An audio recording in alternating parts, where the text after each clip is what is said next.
If you've ever played through one of the original Pokemon games before Wi-Fi capabilities were introduced, then you may know the struggle of trait evolutions. I remember getting my copy of Blue with my original Game Boy and a link cable and being like, what the heck is this thing? Come to find out, years later, that it was the only way to get these trait evolutions. Not that it really mattered to me at that point, as I honestly just got lost in the Viridian Forest. But you get the point. Fast forward a few years to the release of Fire Red and Leaf Green, and the wireless adapters that came along with your copy. This made it so much easier than using a link cable, but also again the same problem arose, having no friends. But that's not what this video is about. Today I'm going to be counting down what I think to be the 10 best trait evolutions. Some of them made it on this list purely for uniqueness, while others for design or stats. Remember that this list is 100% pure, unadulterated, without a doubt fact. With that being said, let's get started. Rolling, I can never get enough. I've been up too long and I way too drunk, but we straight up in it and we feeling. So the number 10 spot on this list is going to go to Gorbis. Generation 3 is probably the most nostalgic generation for me, as it was really the first generation I was coherent enough to play Pokemon in. I had Blue, but never played a second generation game. I was probably around 5 years old at the time this came out, and I had a blast playing through it.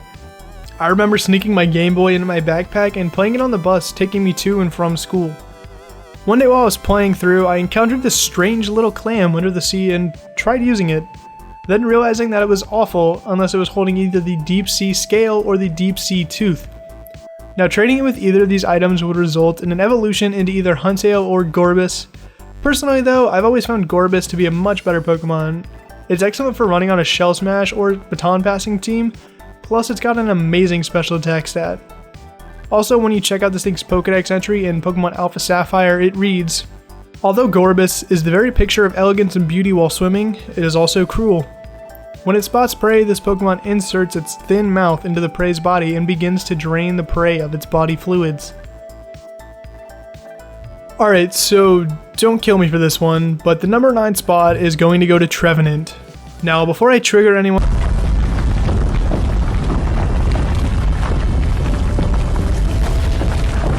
for putting this thing on the list, hear me out. I know there's so many amazing trait evolutions, but I have a special weakness for the ghost types, especially ones with creepy lore, such as, well, Trevenant. First off, it's a tree, and I mean, who doesn't love trees?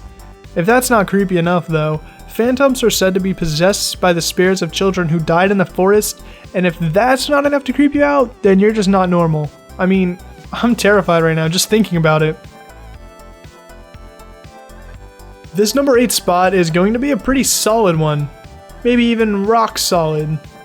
God, I'm so sorry.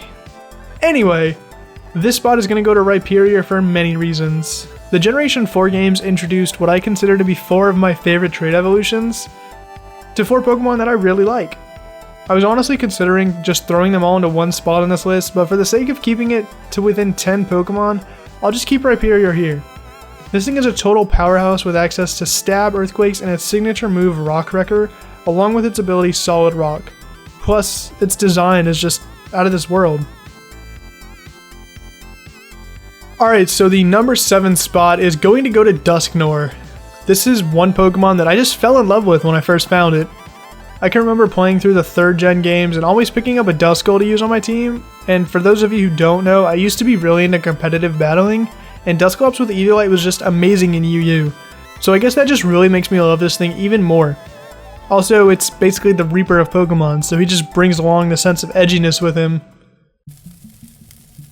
So the 6th spot on this list is going to go to Johto's favorite dragon type, Kingdra. There are certain Pokemon that have to be on a list about trait evolutions, and Kingdra is just one of them. Seadra was honestly such a cool Pokemon already, but it always felt like it was missing something. Trading Seadra with a Dragon Scale results in its awesome Dragon evolution, but I think one of the main reasons I love Kingdra so much is it's a flippin' seahorse, but also a dragon. I only ever found out about this thing from Claire, since, you know, she's the best gym leader, cause Dragon type. Although it did lose to a Totodile in the anime, but it still has a special place in my heart.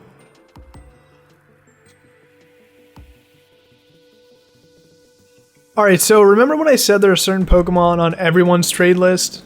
Yeah, well, that's why this number 5 spot is gonna go to Gengar. Honestly, just what's not to love about this Pokemon? It's a pretty spooky Pokemon and just really ominous. Maybe I just really like ghostly Pokemon or something, but Gengar has always been one of my favorite Pokemon.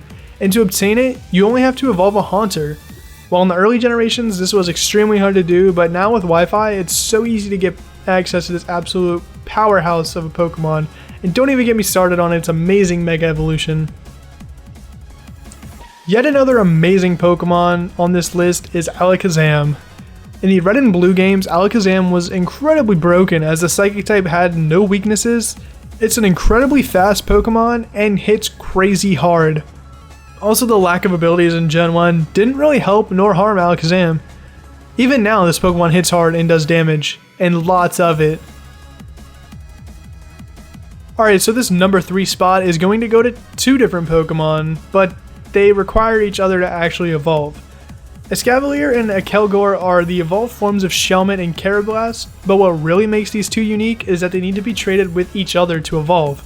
These Pokemon were introduced in Generation 5, and well, the main reason they made this list is because of this incredibly different evolution method. But that's not to discredit their usefulness within the games. Akelgor is incredibly fast and powerful, and Escavalier has some incredible defenses and attack power. So it's no secret that Scyther is my favorite Pokemon. I mean, I've mentioned him countless times in various other videos on my channel, so it's only natural that I give this spot to Scizor. When Generation 2 came out and introduced the Metal Coat, it took Scyther and, well, made him better. I still love Scyther, arguably more than Scizor, but in terms of stats and typings, it made him way better.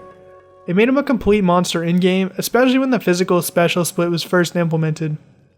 Scizor was also given access to a pretty awesome looking Mega Evolution, one that was much deserved in my opinion, but even Scizor falls second to the number 1 Pokemon on this list.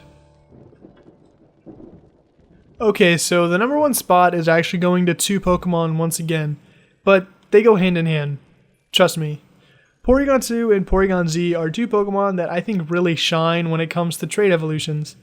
The reason both of them are on this list is because you can't get Porygon Z without Porygon 2.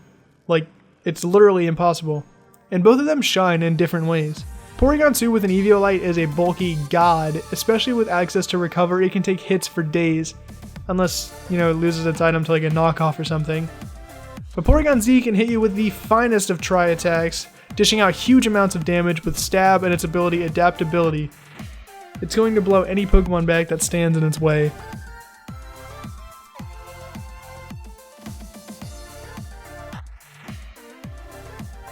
Really quick before the video ends, guys, I just want to give a huge shout out to my friend Connor for helping me out with these trade evolutions. He actually sent me the Pokemon so they would evolve and I could like record with my capture card, so big thanks to him. His links will be in the description if you guys want to go check him out. He's a really good guy, makes some pretty dope videos, and yeah, just let him know we said thanks. Alright, so I hope you guys enjoyed the first ever top 10 video I've made that doesn't include a part 2. I know this list might be a little odd, but there's so many good trait evolutions and it made it extremely hard to choose. I know not all of your favorites made this list, but that's okay. Make sure to drop a comment letting me know what trait evolutions you would include on your list, or anything that I missed really. Also, if you enjoyed the video, make sure to drop a like, share this video with a friend, and maybe subscribe for more Pokemon content.